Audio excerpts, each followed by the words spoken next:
Extinction, says Carl Sagan, is the rule. Survival is the exception. And I can tell you as a graduate of a geology department and a teller of the Jewish story that this is not a small fact. I'm Rob Mike Foyer, and this is the Jewish Story. Episode 37, Survivalist Zionism. In my eyes, Darwin and Herbert Spencer effected one of the most profound shifts in how humanity knows the world.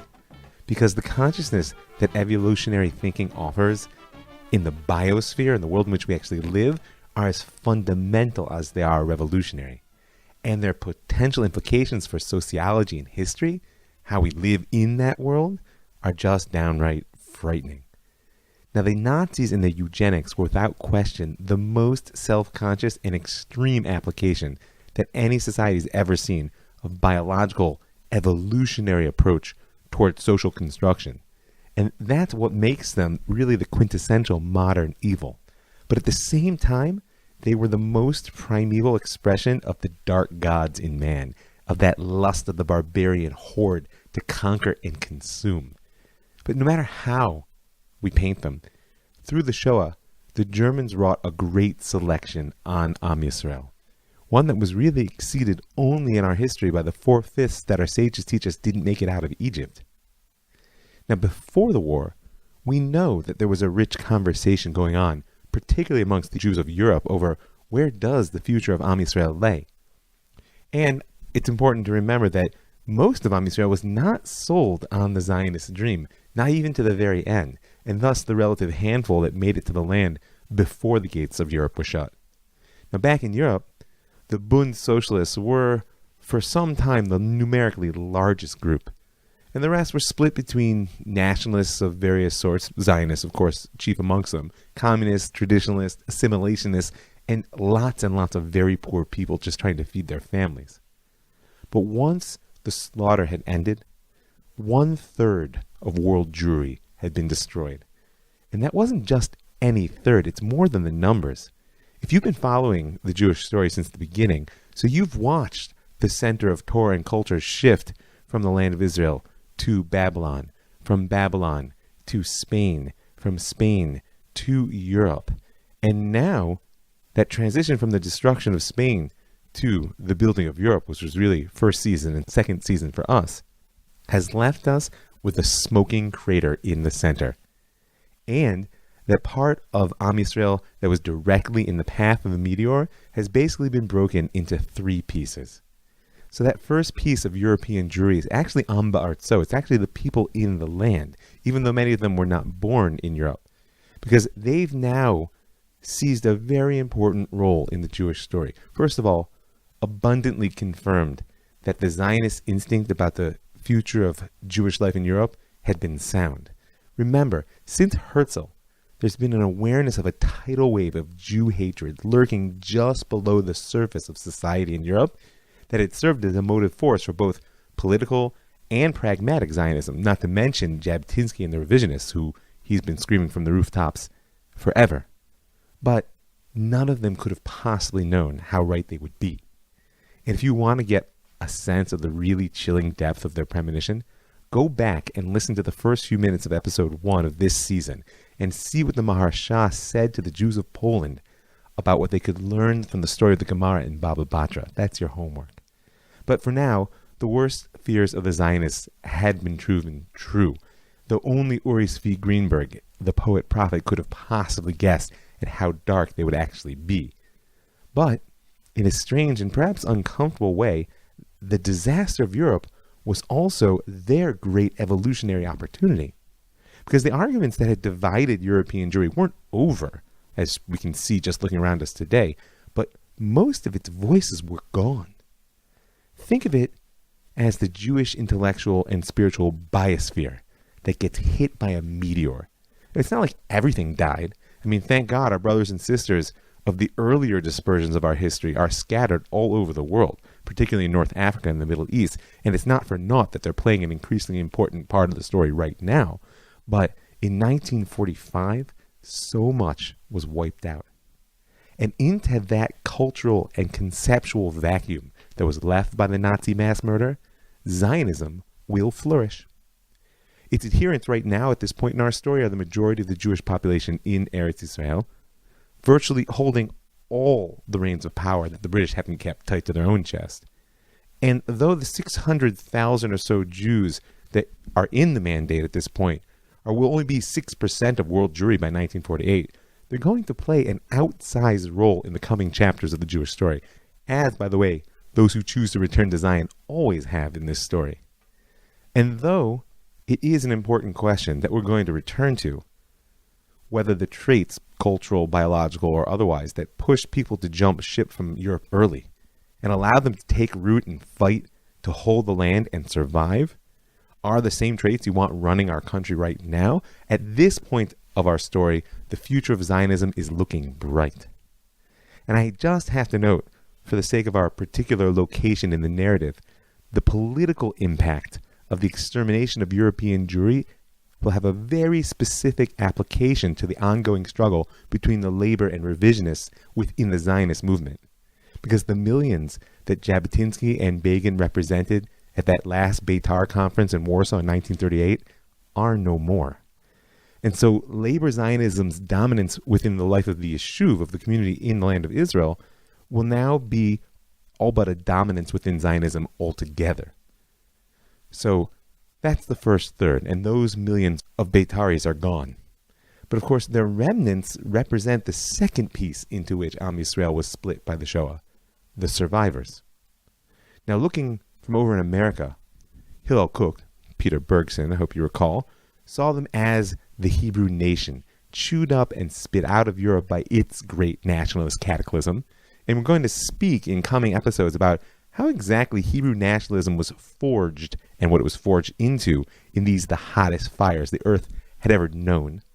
But for now, in Bergson's eyes, the survivors were destined to join with the Hebrews of the Mandate and to evolve together into a new national identity of a people in its land, something that would be wholly other than the religious identity of exile that had preceded it. And if you don't really get what I'm talking about, substitute Israeli for Hebrew and read the news today about the gap between the Jews of here and there, and you'll get the picture of what he saw coming.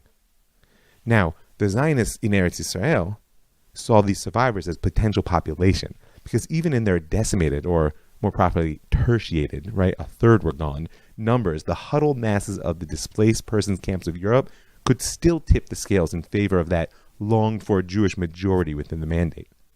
And the Zionists saw every able-bodied man, no matter how racked right now by disease and starvation, as a potential soldier in the conflict sure to come. Don't forget that in the Warsaw Ghetto, where after the liquidation, it was really only the young and strong who survived, the fight was to the end. And if they weren't the fittest, then who was? And how do the survivors see themselves?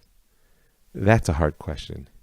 You'd have to ask each and every one of them who they were and what it meant that they'd seen the gates of hell. And you'd have to follow the arc of their lives down to our very day to see the places which they went. Now, because it's so close to my heart, we will speak in the coming episodes about the fear, the shame, the anger, and the miraculous hope and choosing of life. But for now, here at the end of the war, the immediate question that weighed on this second piece of European Jewry was where to go. The general momentum of refugee policy in Europe in the immediate wake of the war was repatriation. We were sending people home, and the Jews were no exception in that. Except for the mass majority, returning home wasn't even an option. First, many simply would not. Could you imagine going back to the place of your slaughter to live? Also, many tried and failed, like for instance my great-aunt Helene, who when she returned to her parents' home after seeing both sides of the gates of Auschwitz, was shooed away by the non-Jews who'd moved in. Or, like those who actually succeeded in returning to their lives in Poland, only to flee once again from post-war violence. You know, the 1946 Kielce pogrom, in which dozens were killed and wounded, was only the worst single event. There were over 1,000 Jews murdered by Poles in the year after the war's end. So Europe didn't look too inviting. Now, many will make it to the Americas, and those that do will make a vast contribution to American Jewish culture, as I'm sure many of you listening know. Their story lies further ahead in Season 3. For now, Jacob Trobe, the first JDC Joint Distribution Committee representative to arrive in Bergen-Belsen, estimated that 80% of the survivors wanted to leave immediately for the land of Israel. And the truth is, no one doubted this. Ben-Gurion was the first official Zionist leader to visit the DP camps, and when he did, he got there just as the quota of 75,000 Jews over 5 years that had been promised by the 1939 White Paper, promised or stipulated, probably better, was used up. And he was coming on the wake of a Jewish agency declaration that the British blockade of Eretz Israel, continuing even after the war, was tantamount to a death sentence upon these liberated Jews still languishing in the internment camps of Germany. So he saw the brutal truth with his own eyes, and he left with the certainty that at least 80% of the survivors wanted to come home. And what's just as important, or perhaps more so for our story, he saw that nearly 100% agreed with him when he said, quote, "Hitler was not far from Palestine. There could have been terrible destruction there, but what happened in Poland could not happen in Palestine. They would not have slaughtered us in synagogues. Every boy and girl would have shot at every German soldier." Do you hear it? There's a new type of Zionism coming to the surface. Let's call it survivalist Zionism. And it's going to prove an all but unstoppable force. And by the way, survivalist Zionism will have its impact on American Jews as well, those who don't feel the flames of Europe or the war of the Middle East. And they're the third piece into which European Jewry has been broken post-Holocaust. And we mentioned a bit of the story of the complex relationship to the Shoah happening within American Jewry in the last episodes, and that is only going to deepen as they absorb so many of the survivors. But no matter what you think about the reaction of American Jewry actually during the Shoah, we can all agree that they've been on spilkas, they've been sitting on pins since word of the final solution first reached them, as have been the Zionists in the land, although they had the outlet of war against the British to at least focus on. But with the end of World War II, the moment of truth has come. What do the Allies really think? All the claims that the only solution to the Jewish problem, aside from the final one, was to win the war against the Nazis are now going to be put to test. Okay, they won. Now what? And the survivalist Zionism that emerges from the flames of the Shoah is going to play a large part in the decisions to come.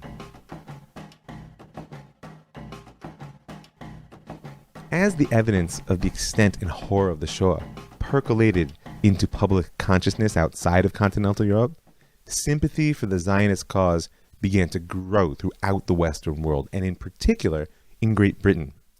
When films of the liberated camps reached London just as the war ended, their public viewing actually broke all previous box office records. Imagine it, lines stretching for blocks late into the night as people come one by one to witness what the incomprehensible actually looks like.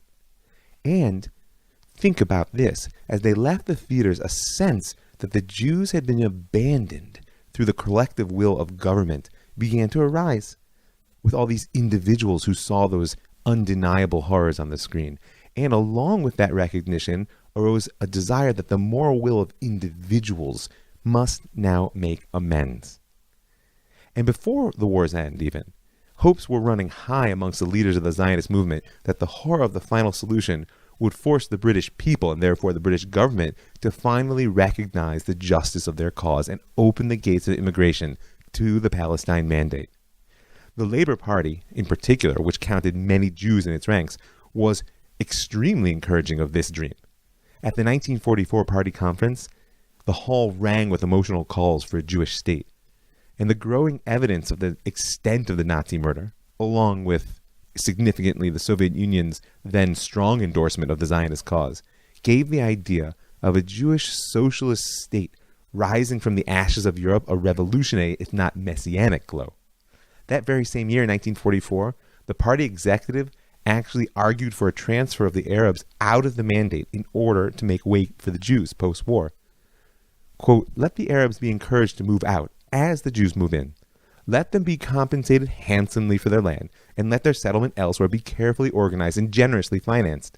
The Arabs have many wide territories of their own. They must not claim to exclude the Jews from this small area of Palestine less than the size of Wales. You may think of it as a dark right-wing fantasy now, but population exchange was first mooted by the Peel Commission back in 1937 and was presented as the most feasible approach to ending this conflict within the mandate. And don't forget, in a decade that witnessed the expulsion and integration of millions of people through the splitting of Pakistan and India, through the splitting of North and South Korea, and of course the Germans driven out of Czechoslovakia post-war, not to mention tens of millions of war dead and displaced.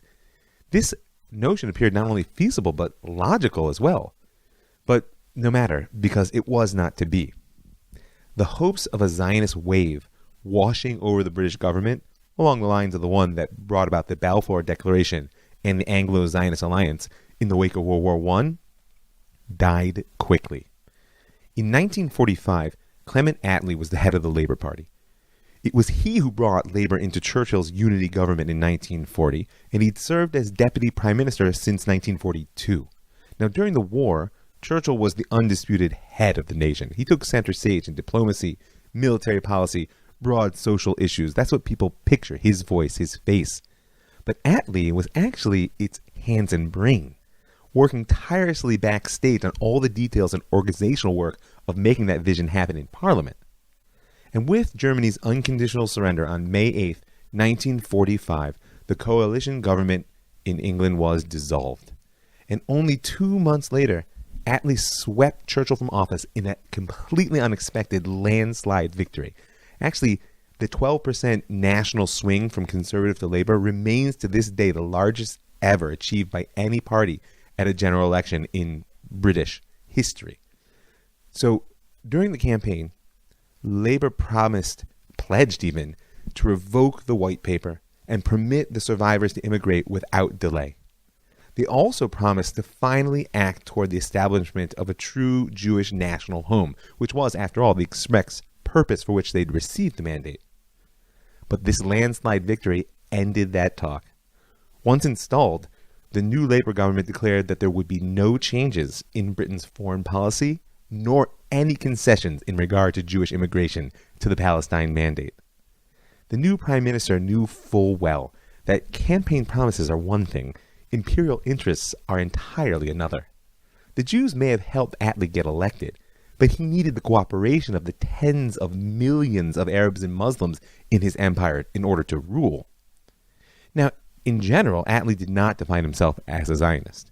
Unlike certain of his predecessors, in his eyes, the Jews in Palestine were not an emerging nation to be fostered toward independence along the model of the other national groups demanding such a thing in the wake of the war. They were part of world Jewry, a cluster within a dispersed religious group without national status.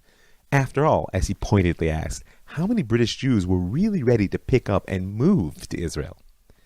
And in order to enact this new foreign policy in general, and the Palestine policy in particular, Attlee appointed Ernest Bevin as his foreign secretary. And the mandate was transferred de facto from the aegis of the colonial office to that of the foreign office, which already heralds big changes to come. Now, Ernest Bevin is one of those historical figures that the Jews love to hate, and in truth, he may deserve it. Born in a poor village in Somerset, England, Bevin worked his way up from laborer to lorry driver to organizer to founding leader of Britain's largest train union. But, lest you characterize him overly quick, Bevin was no leftist. He had an almost obsessive opposition to communism, and some say due to its nature as a Jewish plot against Britain. And therefore, his right-wing labor stance made him the perfect partner for Clement Attlee, both during the war, where he served as Minister of Labor, and now when Attlee was Prime Minister as Foreign Secretary. Bevin's Palestine policy was based on two premises. First, nothing should be done which might set the Arab world against the British Empire and the West in general. And that wasn't just cold imperial interest, it was Cold War thinking. It's important to note that Bevin could rightly be called one of the architects of the Cold War. His advocacy led in a large part to NATO, the North American Treaty Organization that was founded in the wake of the war, and he pushed a militantly anti-communist stance within the British Parliament. So, In his eyes, the Arabs could not be lost as allies in the global struggle that was now taking place with the Soviet Union in particular and communism in general. So that's one piece. The other piece is that Bevin believed that Palestine was not the solution to the Jewish problem. He felt the Jews should stay in Europe and thus do their fair share in the reconstruction, by the by. And in that light, it's important to note that Bevin was also a driving force behind the Marshall Plan, that massive structure of aid to post-war Europe for rebuilding. So that was Bevin's policy. Number one, don't rock the boat with the Arabs and Muslims. Number two, the Jews belong in Europe. And in order to make this happen, aside from the Zionists, who were advocating on the world stage for repatriation to the land of Israel and militarily attacking the power symbols of the empire on the ground, Bevin had only one problem, and that was the United States. By the end of the war, the Zionists had fixed on the demand of the immediate permission for 100,000 refugees to come into the mandate. And U.S. President Harry Truman, who took over at Roosevelt's death during the last months of the war, had been convinced by the Intergovernmental Committee on Refugees that this was what the people in the DP camps actually wanted, and lo and behold, it mattered to him where they wanted to go. Suddenly, Clement Attlee and Ernest Bevin were between a rock and a hard place. On one side, they saw the pressure building in the DP camps of continental Europe, and certainly could not afford to defy the U.S. president, as their war-torn economy hung by an American financial thread. On the other side stood the realities of empire. On November 2nd, 1945, Balfour Declaration Day, there were anti-Zionist demonstrations in Syria, Egypt, Lebanon, and Iraq. In Alexandria, crowds attacked Jewish shops, homes, and synagogues, and in British-governed Libya, the mob murdered almost 100 Jews. So Bevin's hope that the Jews would play their part in the reconstruction of Europe as a whole, and not, quote, overemphasize their separateness from other peoples, fell completely flat in the ears of the Americans. And furthermore, the underground war, which is growing in Palestine, as we'll speak about, is threatening to explode.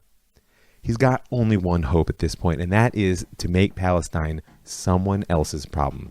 And so, the Anglo-American Committee of Inquiry was born.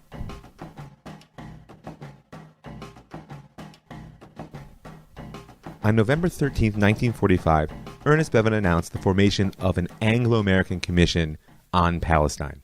And a few months later, 6 Americans and 6 Britons, each chosen by their government and awkwardly called the 12 Apostles, gathered in Washington, D.C. to receive their charge.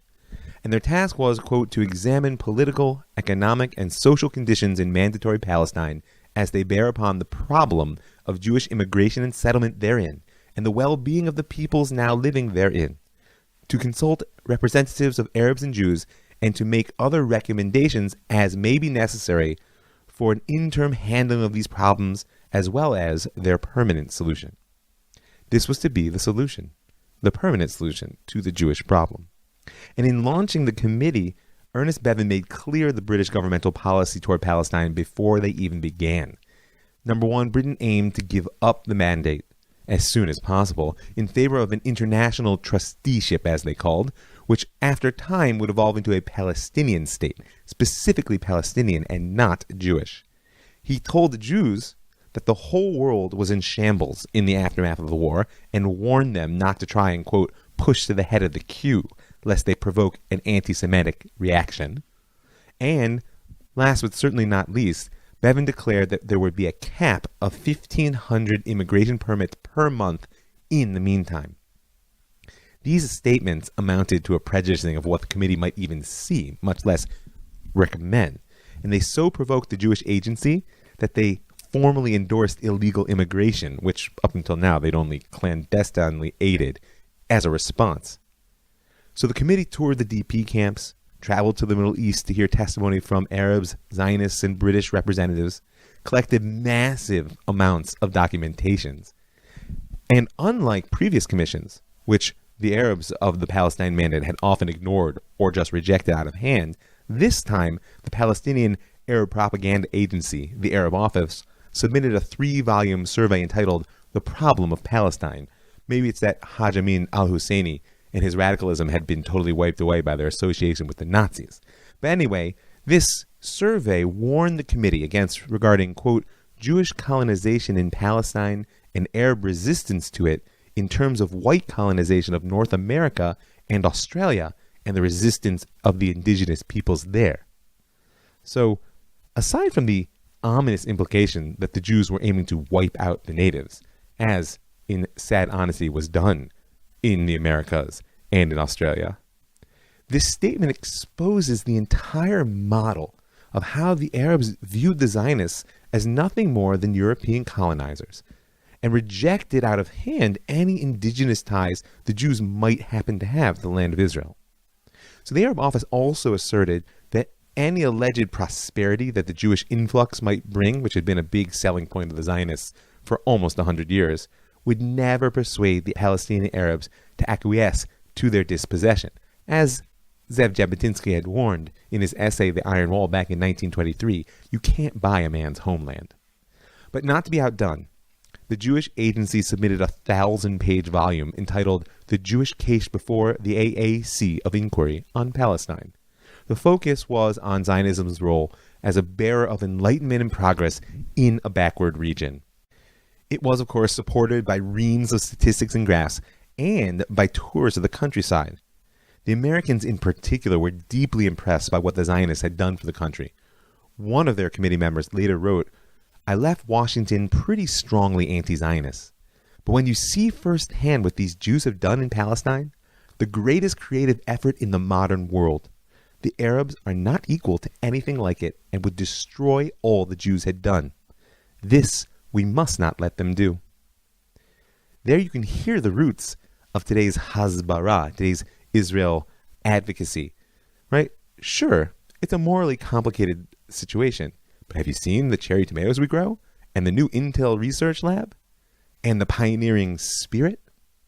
But Zionism's appeal to the American imagination was more than its sort of can-do capacity. As another committee member, Frank Bruxton, said, how my Vermont father would have been amazed at the greater deeds of the Palestinian Jews.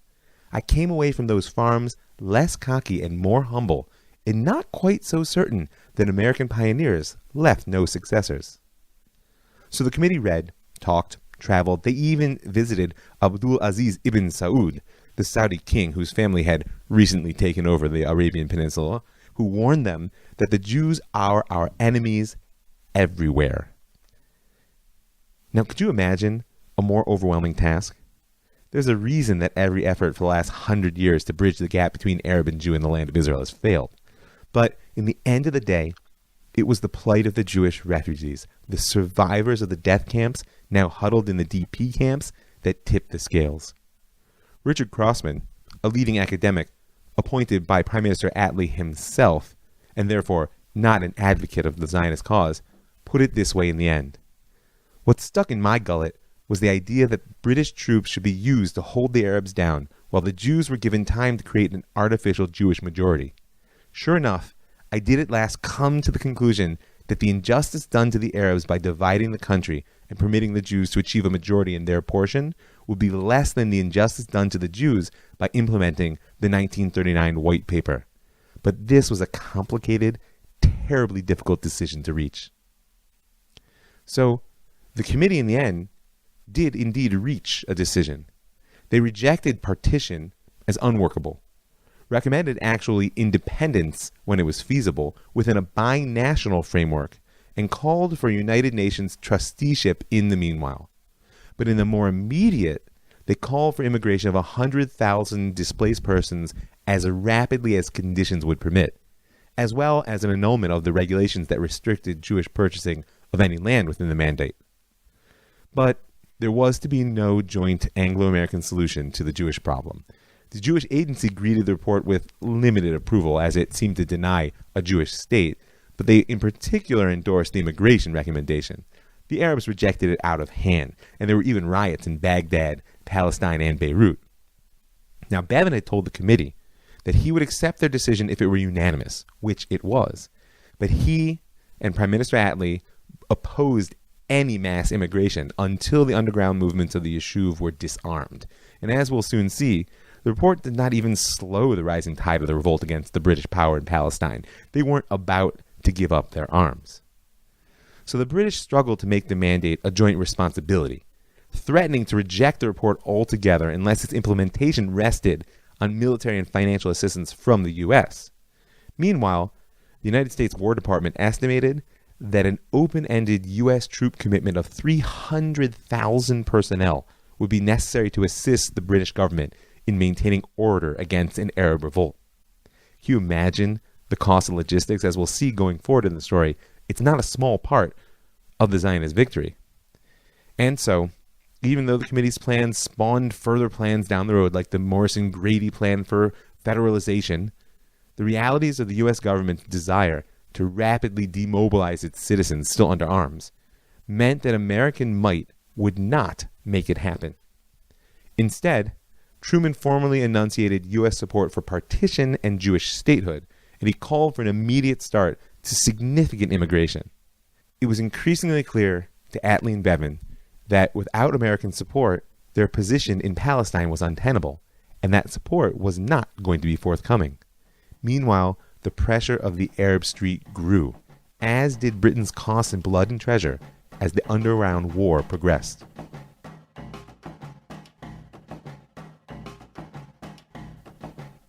The Labour Party's about turn after their 1945 victory was seen as nothing short of betrayal by the mainstream Zionist leadership.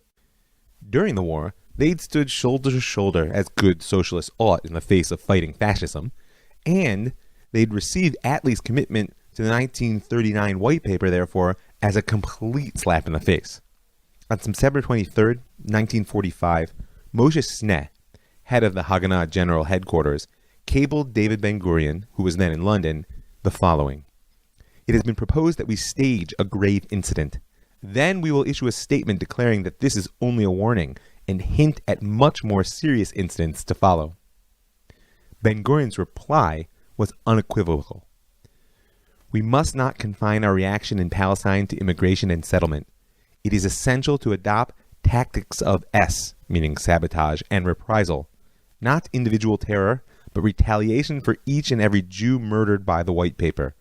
The action must carry weight and be impressive, and care should be taken insofar as possible to avoid casualty.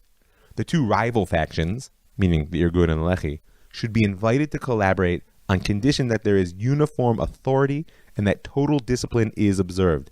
Constant effort is required to ensure solidarity within the Yishuv and above all among the fighters.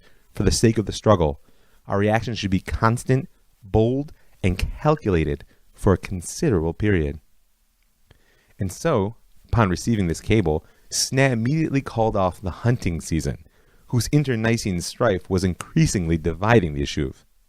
And then, despite the open wounds in the relationship, discussions began on collaboration between the Haganah, the Irgun, and the Lehi.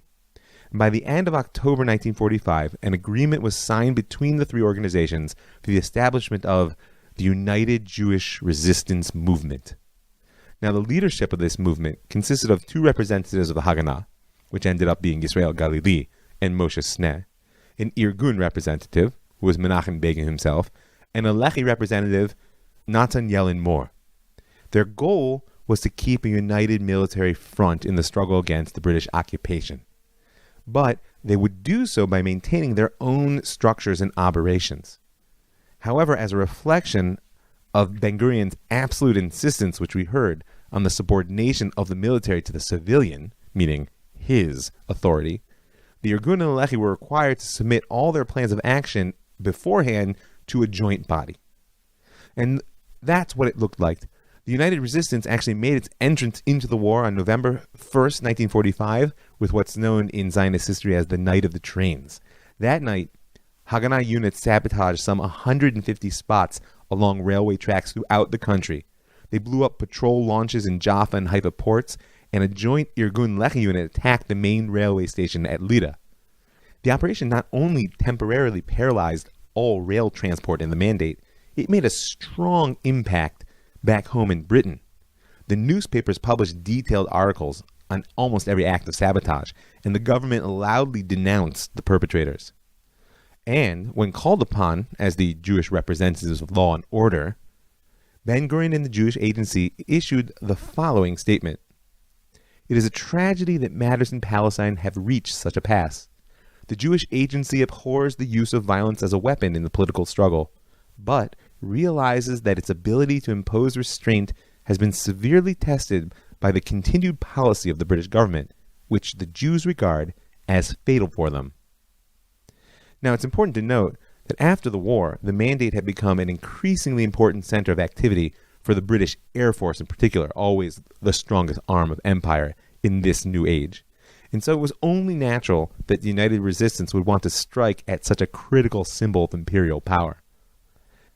On a cold, rainy night in February 1946, a Lehi unit attacked the airfield near Kfar Sirkin and set 8 aircraft ablaze, while at the same time an Irgun unit destroyed 11 military aircraft on the ground with a raid on the Lydda airfield. And that was the opening of a year of relentless pressure placed on the British imperial forces. Army and police scrambled to contain this rising threat of the Jews united and largely failed. But I can't detail for you all that happened during these 10 months of glorious resistance. However, the height of the Haganah's operations within this framework of the United Resistance also proved to be its end. On the night of June 17th, the Haganah's commando arm, the Palmach, destroyed 11 bridges linking the Mandate to the neighboring countries, effectively cutting Palestine off from the region and the empire as a whole. It became known as the Night of the Bridges, and Oz, the illegal paper of Achdut Avodah, the most activist of the socialist parties, put it this way. The recent operations attest to the fact that the struggle has reached a more acute stage. These were no longer mere cautionary acts. They were aimed at immobilizing transportation between this country and its neighbors, and it was, in fact, suspended. These activities have demonstrated that as long as there is no Zionist solution for this country, the government will not be able to rule. Now, no empire goes down without a fight. They'll always strike back. But the powerful negative feedback cycle that Begin and the Lehi had both foreseen was already hard at work. I hope you remember that last episode I described the strategy of the Jewish underground as the same as that of many revolutionary movements before and after them. A relentless wave of guerrilla attacks which aimed to humiliate the British and damage their prestige rather than actually destroy their power. And these blows would force the British to resort to ever more repressive measures, which in turn would alienate the Jews of the Yishuv, pushing them into the arms of the underground, while at the same time attracting the attention and condemnation of the international media. And so as the Jews stood united against British oppression, global sympathy would swell, and with it, international pressure. And all this was before the DP camps and the recommendations of the Anglo-American Committee. The underground, like their contemporaries in Gandhi's Indian independence movement, knew that the British were not just a simple, brutal occupier. Great Britain was a society of law, a democratic society which would eventually come to hate the very measures they were forced to take in order to keep the peace. And, in particular, because of the parliamentary structure of Britain, that legal element ends up present even in its most oppressive colonial culture. We've mentioned a few times that the mandatory government had already taken major legal steps to enhance its power in the Mandate during the Arab Revolt of the 30s. The Palestine Order in Council in 1937 authorized the British High Commissioner in Palestine in the wake of the Arab Revolt to enact such regulations as, quote, appeared to him in his unfettered discretion to be necessary or expedient for securing public safety, the defense of Palestine, the maintenance of public order, and the suppression of mutiny, rebellion, and riot, and for maintaining supplies and services essential to the life of the community. That order was a blank check to the forces of control. And the immediate result was the establishment of a military court, I think you'll probably recall, which in turn declared the shooting of firearm at any person, the possession of weapons at all, and acts of sabotage and terror to be capital crimes. Now, but we're 8 years later. The Arab Revolt is over. And in 1945, those regulations, and others that had followed, were consolidated into the Defense Emergency Regulations of 1945 and applied in full force against the Jews. Now, we've reached an important but somewhat delicate part of our story as a whole. I don't just mean in the immediate narrative, I mean in where the Jews are at. Because it opens out a relationship between oppression, liberation, power, and the rule of law. Now, historian Benny Morris, among many others, notes that the emergency regulations of 1945 are actually alive and well in Israeli law, as part of the Israeli army's civil administration, through which it rules Yehuda and Shomron's mechanism for rule. That's because, in this case, as in so many others, mandatory law was adopted as general law by the State of Israel. And the tools that are used to fight terror, housing demolitions, censorship, extensive powers of search and seizure, administrative detention, widespread collective curfews, are all deemed legal even by the liberal Israeli Supreme Court, because the emergency regulations enacted by the British against the Jews back in the 40s are now applied by the Israelis against the Arabs. Now, this deserves some serious thought, particularly if you're interested how we can move as a people past the posture of occupying our own land. Now, Morris also notes, interestingly enough, that it was under the Likud governments that we'll speak about in the third season, from 1977 to 1984, which were led by underground veterans like Menachem Begin and the Lechi's Yitzhak Shamir, the use of the emergency regulations actually fell off very sharply. And I'm holding a question. Was that because Begin and his followers were deeply committed to democratic norms in a way in which perhaps the labor Zionists were not? Or was it that they themselves had suffered from those very same laws? Or was it both? Either way, the legal framework for the application of British power was well in place by the night of the bridges, and therefore their retaliation was swift in coming. In the early hours of Shabbat, Saturday, June 29, 1946, a countrywide curfew was proclaimed. 17,000 British soldiers began to enter institutions and settlements throughout the land in order to confiscate weapons and documents, and to arrest leaders of the Yishuv and Haganah activists, as they like to be called. Now, in military terms, the British had their greatest success at Kibbutz Yagul. There, the search lasted for a week. It seems that the CID, that criminal investigative department, had prior information about the arms caches that they eventually found there, and it included more than 300 rifles, some 100 2-inch mortars, more than 400,000 bullets, and some 5,000 grenades, and 78 revolvers. At this point in the struggle, this was real armament. Public figures were detained all through the country and brought to a special camp built for them in Latrun. In Tel Aviv, a thorough search was conducted at the Histadrut Executive, those are the union offices, at the offices of the Davar newspaper, and even at Bank HaPoalim, the workers' bank. In Jerusalem, British troops ransacked the Jewish Agency building, confiscating an extremely large number of documents, which were loaded onto 3 trucks and taken to the government secretariat and military command in the King David Hotel. Now, these documents may be said to be a far greater blow to the official Zionist movement than the loss of the Haganah arms caches at Yagur. Why? Because guns can be purchased again, but political legitimacy is a currency not so easily regained. Among the many papers taken were cables that clearly demonstrated the role of the Jewish Agency in the leadership of the United Resistance Movement, as well as even the text of the agreement between the Haganah, the Irgun, and the Lechi, and messages that were approving specific Irgun and Lechi operations. There was no longer plausible deniability. The Zionists called it Black Sabbath, and the Haganah command, who, being as they were already in an underground war, remained largely untaken, gathered to discuss their response to such a massive show of British force. Led by Moshe Sneh, the debate was resolved in favor of continuing the armed struggle. In their eyes, it was critical to prove to the British that they had not succeeded in breaking the United Resistance. And perhaps there was another motivation.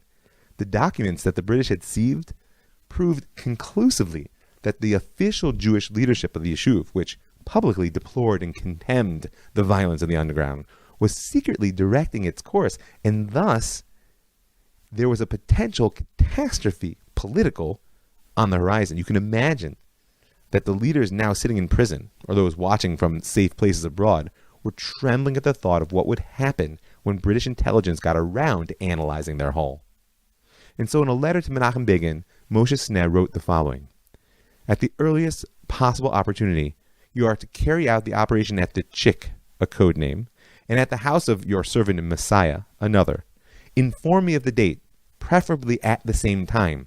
Do not reveal the identity of the implementing body, either by announcing it or by hinting.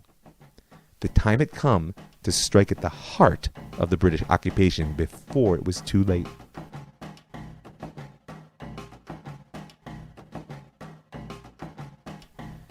You know, the very scale and oppressive nature of the British response to the Night of the Bridges showed that the United Resistance was on the path to success. And so, rather than retreat in the face of the occupiers' new methods, the logical next step was escalation.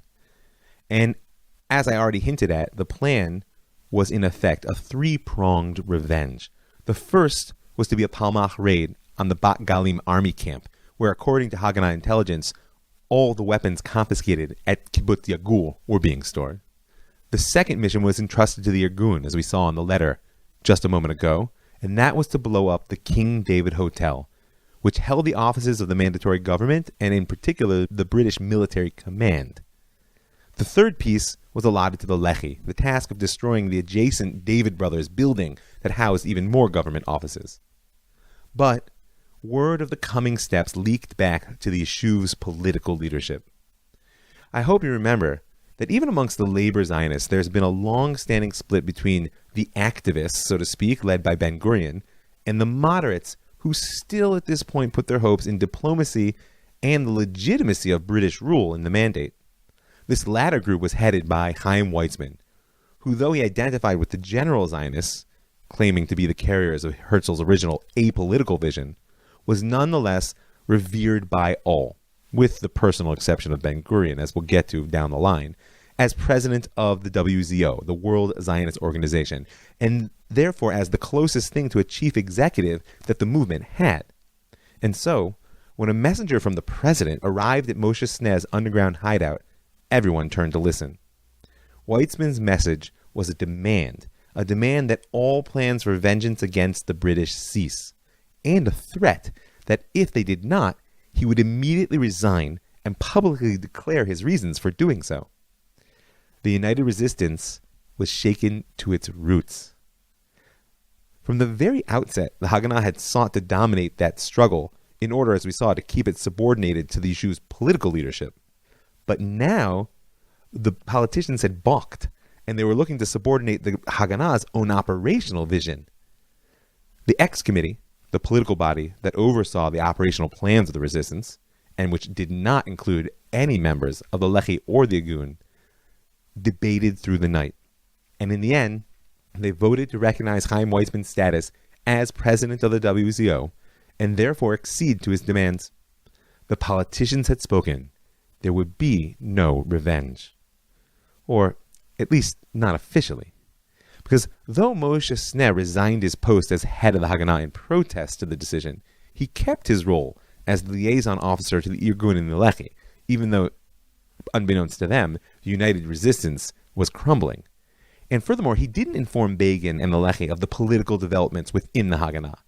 Instead, he sent a message ordering them to just delay their elements of the planned three-pronged assault strike. The coming days were filled with fits and starts, delays, and confusion. And as a result, the Lehi canceled their attack on the David Brothers building. But Begin and the Irgun remained cocked and ready. Now, the King David Hotel in Jerusalem was built by the Mosseri family, wealthy, influential Jews from Egypt, and it was meant to be the finest hotel in the Middle East. In fact, it was such an expensive and unprecedented project that they set up a shareholding company of Egyptian businessmen and wealthy Jews from around the world just to finance its construction. And in 1931, the luxurious 7-story, 200-room building was opened to the public. Now, the value of such a location was obvious to the mandatory government, and in 1938, they requisitioned the entire southern wing of the hotel to house its military command and government secretariat.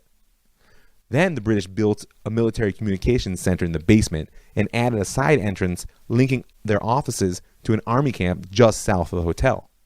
When they were finished, less than a third of the rooms were left for civilian use. In the eyes of the mandatory authorities, the King David Hotel was the perfect headquarters. Spacious, comfortable, centrally located, and easy to guard. Or so they thought. At 7 a.m. on Monday, July 22nd, 1946, Irgun fighters began to gather at the Beit Aaron Talmud Torah school in Jerusalem. They slipped silently through the streets, arriving one by one to give their password and assemble in one of the classrooms. Looking around at who was gathered, it became quickly clear that a major mission was afoot, but nonetheless none of them knew their target. But soon, the senior command arrived and announced that after several delays, they were finally to strike at the heart of the British occupation in the land of Israel, the King David Hotel. The first group set out by bus and took up their position near the hotel's side entrance. Disguised as Arab porters, they would help to unload the explosive when they arrived. The strike force left next in a van loaded with 7 milk canisters, each one packed with 50 kilograms of explosives. The commander of the operation, Yisrael Levi, also known as Gidon, rode shotgun, dressed as a Sudanese waiter, while the other members of the unit appeared to be Arab workers riding in the back. The van wound its way through the streets of Jerusalem with its deadly cargo, and came to a stop at the side entrance of the hotel, which also served as the delivery door for La Régence restaurant in the basement. Leaping from their cover, the fighters overcame the guards at the gate and rushed into the basement, quickly searching all the rooms until they'd assembled the workers in the restaurant kitchen.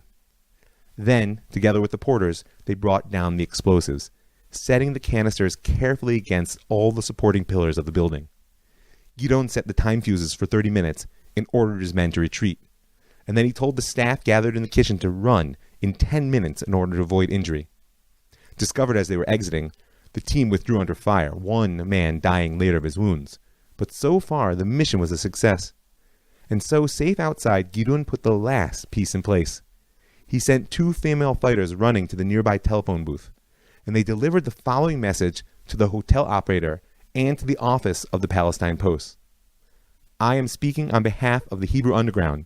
We have placed an explosive device in the hotel. Evacuate at once. You have been warned. They also called the French consulate, which sat adjacent to the hotel, and warned them to open their windows in order to prevent any blast damage. And then the team scattered. 25 minutes later, all of Jerusalem shook with a shattering explosion, and a column of smoke and dust rose high into the air. When it cleared, the damage was plain for all to see. The entire southern wing of the King David Hotel, all 7 stories, was completely destroyed. You know, in his book, The First Tithe, Yisrael Eldad, the ideologue of the Lehi, actually derides Begin's decision to give the British time to evacuate their headquarters. In general, he called the Irgun's focus on the destruction of infrastructure useless at best and a product of their lack of ideological vision. As he said, buildings are not the occupying enemy, but rather the people in them. And as we saw in a previous episode, this ideological clarity and the ferocity in war that accompanied it was one of the major elements that led to the original split between the Irgun and Lehi. But in this case at the King David Hotel, though it was the hand of the Irgun and Begin who pulled the trigger, it ended up being the vision of the Lehi that carried the day. Because, for reasons that remain unclear even now, the staff of the government secretariat and the military command remained in their rooms. And after 10 days of clearing the wreckage, the British Engineering Corps announced that they'd recovered the bodies of 91 people, British, Arab, and Jew, from the rubble. At first, the mandatory government denied ever having received any message, but testimony submitted during the subsequent investigation made it clear that a warning had in fact been given.